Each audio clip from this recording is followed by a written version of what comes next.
ברוכים הבאים לאירוח שלנו בכפר אוריה. כבר שומעים את השקט ואת פכפוך המים. אז בואו נתחיל בסיור בפנים. פה הכל מוכן כבר לסדנת העילית.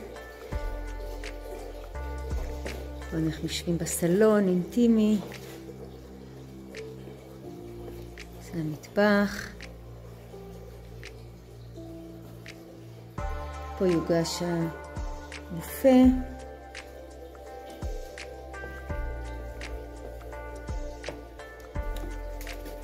השולחן כבר מחכה, ערוך, מוכן ל-15 איש.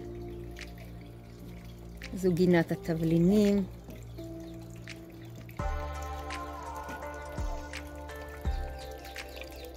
יש כאן עוד גינת ישיבה.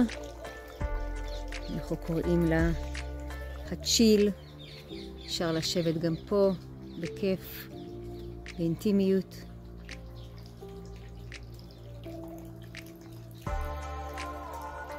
הנוף.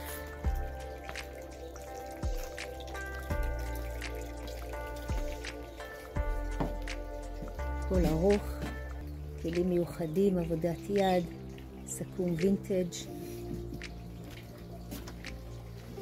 זו פינת הקפה שמוכנה. תכף יהיה תה צמחים מהגינה.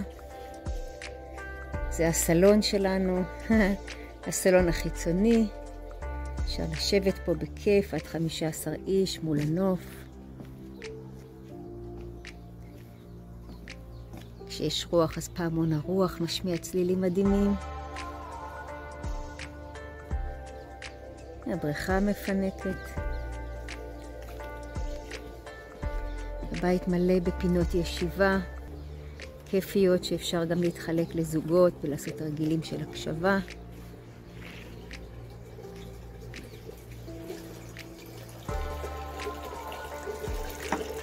הרבה פסוקים. בואכם לשלום, צאתכם לשלום. אז כל מי שכאן מגיע ומרגיש שייך ומבורך. אתה שלום, ביתך שלום, וכל אשר לך שלום. אז בואו באהבה.